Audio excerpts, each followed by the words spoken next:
presentation is actually an idea I had for an investing conference I'll be going to next month that I was hoping to present at the conference. The organizers decided not to do it, but I liked my idea, so I put together the presentation anyway. So we're doing it for Hudson Valley Climate Solutions Week. So about me, I am an investor. I manage a green hedge fund and have been doing green investing since 2005. And at the same time, I've also been doing lots of volunteering, getting out the, helping with the transition itself. The two things, the theme of this presentation has actually been a theme of my life for a long time. The volunteering really informs what I do to investing. It gives me insights that might be useful. And my current volunteering thing, semi-volunteering, because New Yorkers for Clean Power does have a grant that does pay me for it, but is doing energy coaching for homeowners and businesses who just sign up for a free 45-minute consultation at the New Yorkers for Clean Power website. And they, I'll talk you through what you need to do to sort of plan out your transition to do it as most cost effectively as possible to get all the way off fossil fuels. Most homeowners can actually do it for less cost than sticking with conventional alternatives, especially in our area. So that's what energy coaching is with New York. It's free 45-minute phone call. And like any sort of teaching, the teacher learns something too from all the coachees, and those insights are sort of what I'm building this presentation. Coaching is, there are various coaches all across the country. It's not just in New Yorkers for Clean Power. Also in our local area, we have the energy advisors from the energy hubs. What's their official name, Melissa? Yeah. Yeah, so the NYSERDA and clean energy hubs, they also have coaching. The main difference between New Yorkers for Clean Power service and the Clean Energy Hub service is the Clean Energy Hubs are more focused just on buildings and and they're a little bit better at helping you through the local New York rebates and so forth, especially if you qualify that. The New Yorkers for Clean Power coaches, we also do EVs and things that aren't part of buildings. One of my most recent things that I've been pushing people is electric lawnmowers. One thing I haven't been able to persuade people to do with electric lawnmowers actually is rider lawnmowers are not yet cost effective, but I just found that the robotic lawnmowers are cost effective compared to a rider. I have one at home this summer that's been cutting 3/4 of an acre for me, and does a much better job than I ever did with my push mower, just because it's out there all the time. So bringing to what you coaching, there's the old adage that you should invest in what you know, but that's really not enough to invest well. It has to be something that you know that other people don't know and actually has an effect on the business. I just saw this news article this morning in the Daily Freeman that our hope for Zinc 8 factory that would be going just north here in the old IBM complex, iPark 87, is probably not going to happen because Zinc 8 is declaring bankruptcy and terminated all their employees. If you got excited about Zinc 8 and bought the stock when it was announced to be locally. Maybe you know some of these people in this picture because you're part of the local clean activist community.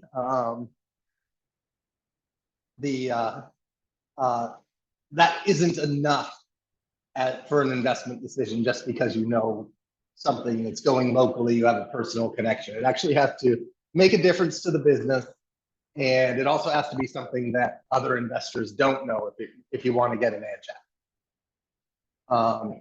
So those are the things. I'm going to pick out 10 things that I sort of feel like I've learned or not common knowledge that might make a difference in investing. So first principle is, and this is definitely something I learned since coaching, is that people really don't know everything that the current clean technology can do for them. Again and again, I talk to people who just simply don't know about one of the things we're pushing, even activists. I have someone who serves on the Marbletown Environmental Commission with me. I was talking to him. He didn't think he needed coaching. I started talking to him. He didn't know about heat pump wires. But, you know, green credentials are all the way up the wazoo, but still there's just so much that's available they don't know. And my investing takeaway for that is that just having a good product is not enough to succeed in business, and is not enough to make succeed. They have to really, the business has to have a way to get that to customers for the business to succeed, and that's what you need for an investor, as an investor. Climate skepticism is way more rampant and really deeply ingrained under the people who believe it. I don't know, maybe this isn't news to most of the people on the call, but I had one coachee who called because he was buying a house that already had solar and wanted to learn about it. And we got into almost a month-long email debate about climate tech and about whether the climate was changing. And I mean, the only thing that got convinced was I was convinced that, wow, logic has nothing to do with it. Now, if we go back to our principle of you want to know something that other investors don't know, if climate skeptics are active in the market, and well, they tend to be conservative, they tend to be a little bit more wealthy, they may be disproportionately active in the market. That's a reason to believe that climate stocks are somewhat underpriced because there's this group of people who refuse to buy them. It's a reason to think that fossil fuel stocks might be overpriced because people are investing in them for reasons of their identity rather than reasons of the actual prospects of the business.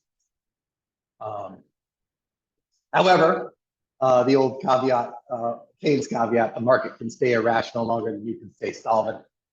The only way for us to make money from that mispricing is for it to actually become not mispriced.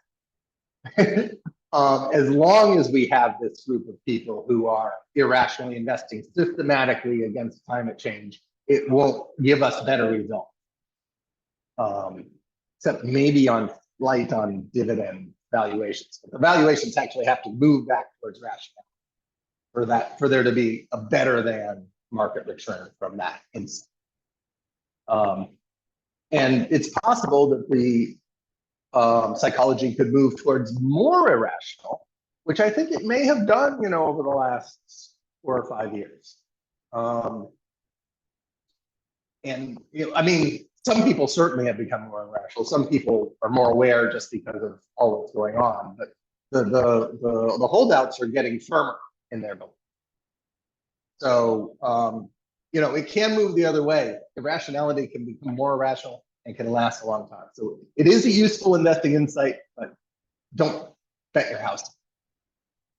Which is true for pretty much any investing insight. I've noticed in coaching that often people come to me saying, should I do solar? Everyone is aware. That's one technology everyone's aware of. And that is often not the best solution for them.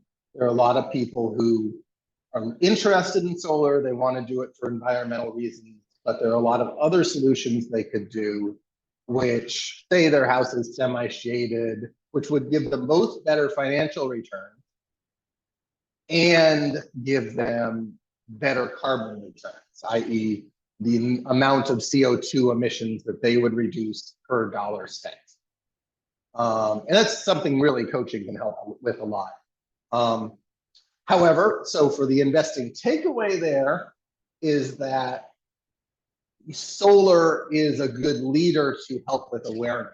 If a company has an idea on how to use solar to maybe get people to do heat pumps, that actually might be a fairly viable business model.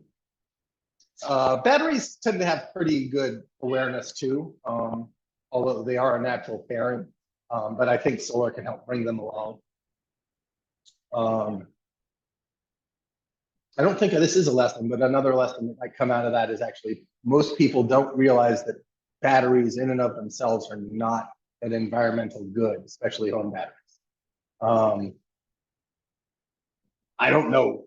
Well, I had to think of something. I haven't thought of that, but it's true. I do get a lot of coachees who are talking about batteries, thinking they're environmental goods, but really they're sort of, there's a lot of embodied carbon there, and that they tend to not pay back in terms of carbon savings. They have other benefits, but especially home batteries, which are just there for battery backup. There's no real carbon.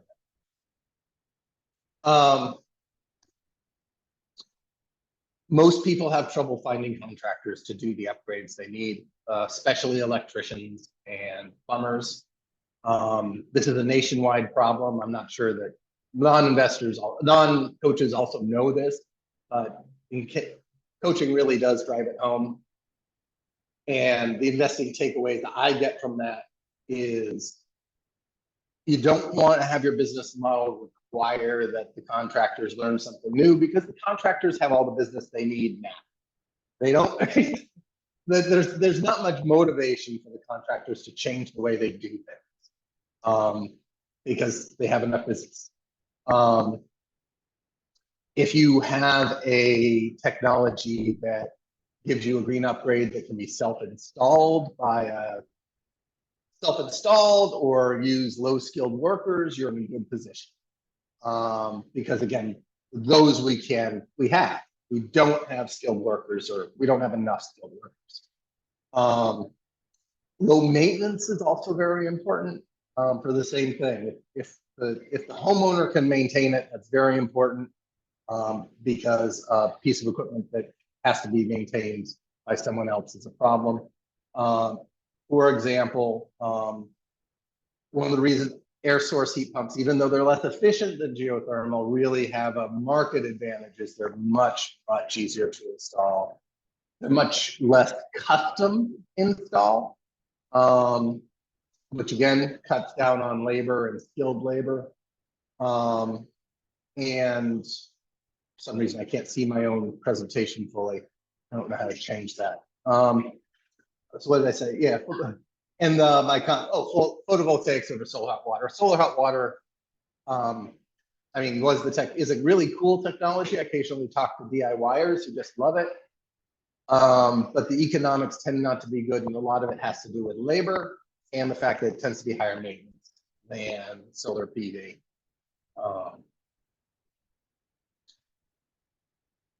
So one of the frustrations in coaching is when I talk to someone who just installed a new boiler, because their old boiler broke. And this is part of the reason I really I like to do coaching. I like to help people plan what their next thing is, so that when their boiler breaks, they call the heat pump guy rather than calling the boiler guy. Or even better, they replace their boiler a year before it broke, and everyone's better off. In replacing things right when they're about to break is the most cost-effective way to transition to green technologies. And if there are new business models, if you find new business models that can catch people at this moment, I think there's a lot of potential there. I don't know them. One idea I've been hoping for is that someone will start selling a home electrification warranty. So it'd be a home warranty that replaces your broken stuff with the electric equivalent. When your stove breaks, you get an induction stove. When your boiler breaks, you get a heat pump rather than having them replace your boiler. So these are just some ideas. I do think that drop-in replacements are good. I think that's another reason air source heat pumps are pretty good, because you can drop an air source heat pump into, say, wherever an old air conditioner at, a ducted air conditioner. If your ducts are good, you can just use the existing duct. I mean, you can use them if they're bad too, although ducts are a weak point in a lot of homes. But those types of technologies have an advantage in the marketplace. This is a little bit similar to the not enough workers problem, because again, if it's simple and it fits the pattern, then workers will adopt it and people adopt it easily. Now, technologies that aren't simple drop-ins do have a learning curve. Pictured here is the heat pump water heater, which recently through coaching, I've become a little less enthusiastic about, mainly through talking to one local installer that installed a lot and had a few number of complaints. So one difference with a heat pump water heater than a standard water heater is, as you see in the picture, they have an air filter. And that's to keep dust off the heat exchanger that takes the heat out of the water, out of the air, and puts it in the hot water.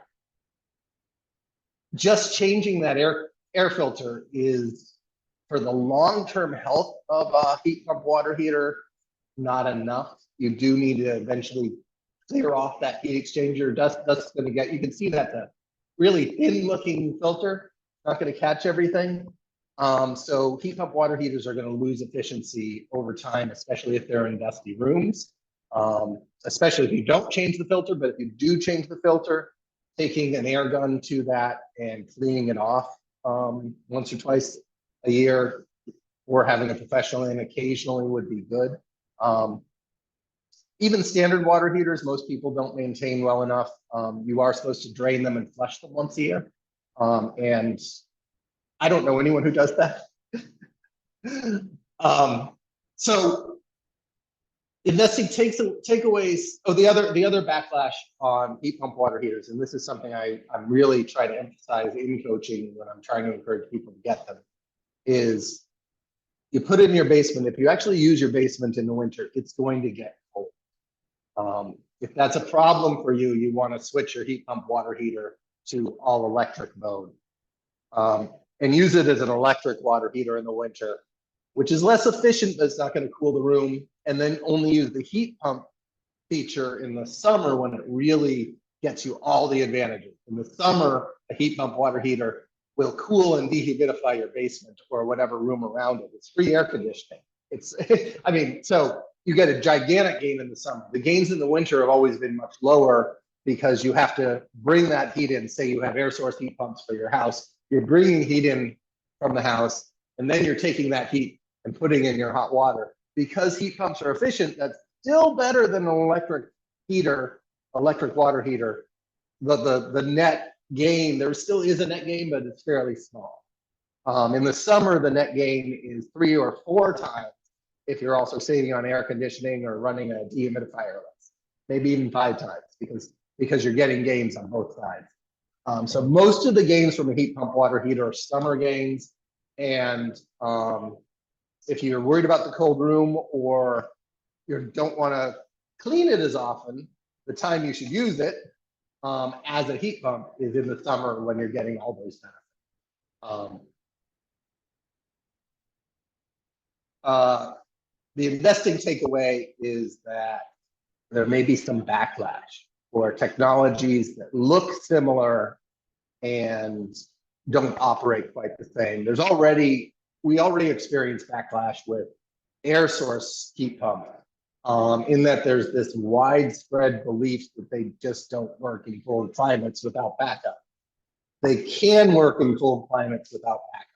My house works fine. I took out my boiler 3 years ago. Not a problem, but you have to keep them clean and you have to insulate properly. If your house is not well insulated, yeah, you need backup. And some of the older homes are really hard to insulate properly. But it's not a one-for-one swap if you don't do the insulation. Because yeah, they don't work well without. This is insulation and weatherization, as I was just saying, essential to make air source heat pumps work well. The problem with insulation from an investor's standpoint is every building is very, very different. It's fairly labor intensive. The cost of the materials are actually a very small part of the cost of the homeowner's investment. It's really mostly labor and planning, especially for people who are doing like blow-in cellulose. Foam board, maybe a little bit more. I mean, I do have an insulation company that I invest in, Rockwell, but it's not a clear connection. That company really, I think, follows the building housing market much more than it follows the clean energy market. So one of the more disappointing lessons from coaching as an investor.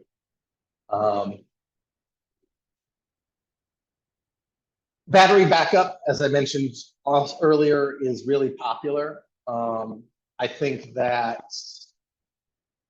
a lot of people are asking, should I do it? I tell them it's not green, it's not, it's very expensive, it's the last thing to do, they still want to do it. What I have pictured here is an alternative that I often tell coaches. This is basically a small, it works like a gas generator, except that it runs off the batteries from Ego lawn tools. My Ego lawnmower and snowblower use those same batteries on this thing. And this thing can run my fridge for a couple days if I have the full set of batteries. And I can go take these batteries and actually charge them in my EV using an inverter. So they can actually last a lot longer because the battery in an EV lasts forever. Options like the Ford F-150 Lightning, I think, are, even though they're extremely expensive, the option of that to power your whole home, I think, will be very popular. So companies that emphasize those, I think, will do really well. And this also touches back to that earlier lesson. Economics don't have a lot to do with it. The cool gadget, security, energy security is very important to people, and that's a much bigger motivation than cost effectiveness. I emphasize cost effectiveness as a coach because I want people to have more money to invest in things that are green. Most of us have so many opportunities to invest in green that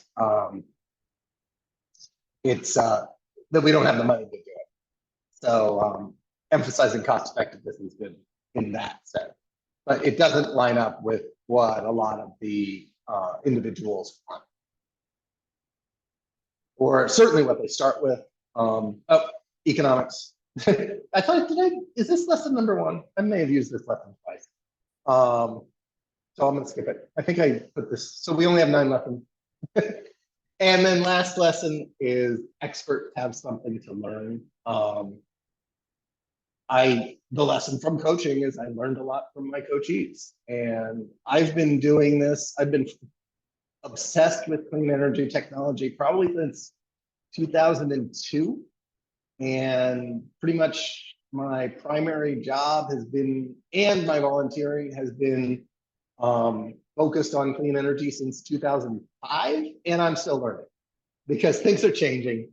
And so I think from the investing standpoint is, while there are experts, they don't know everything.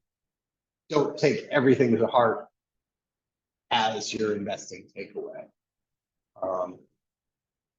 So let's move to the Q&A session. Yeah, I'm just wondering if you have any recommendations for researching from an investment perspective when it comes to things like green energy, where there are so many misconceptions in the marketplace. Okay, so the way well, what's your investing background? When you're saying researching, are you looking for stocks? Are you looking for mutual funds? Are you looking for an advisor? Give me a little more context. I mean, I'd probably be more interested in ETFs, perhaps an individual stock, but the impression that I'm getting is like, something like an ETF or a mutual fund would be safer because you'd at least be invested in the sector and not one single company, that might fail like this one that was just in Like the Zinc 8 example. But feel free to just. Yeah, no, it is a problem. Unfortunately, the ETFs tend to be dominated by growth companies, which are inherently riskier than income companies, because they don't yet, the price of a growth company is based on people's expectations of future earnings. So since it's all in the future, little bits of news, changes in those expectations can really change the prices a lot. So while in the ETFs, there is some benefit of diversification, the nature of the company is something that's very important in clean energy investing. I personally have been taking this all the way to the end by just looking for safe companies in the clean energy sector. I specialize in income companies that have solid long-term income, and so that the value of that stock is based mostly on the expectations of future dividend. Those type of companies, which I think people should go into if they're being more cautious. There's a group of companies called yieldcos. They kind of went out of fashion because a lot of them got bought up, and there was a bust in 2007. But right now they have great prices.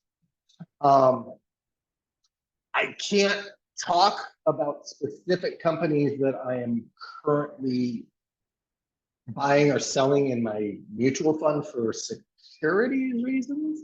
But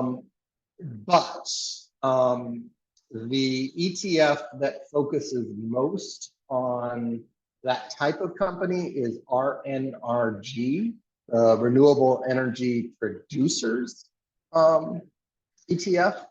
That one has a lot of ones that actually own solar farms as opposed to building solar panels. Owning solar farms is inherently a safer business. That you can do a little bit better than that, but that if you have to pick an ETF, that's the one I like. Or what you can do is actually look at. I think you're actually safer with 5 yieldco style companies that own these assets, and if you Google a few of those and find those names, they're really actually are about 5 still public that have decent dividends. You'll actually probably be safer. That's certainly those types of companies are the core of my hedge fund. Unfortunately, I can't name names right now.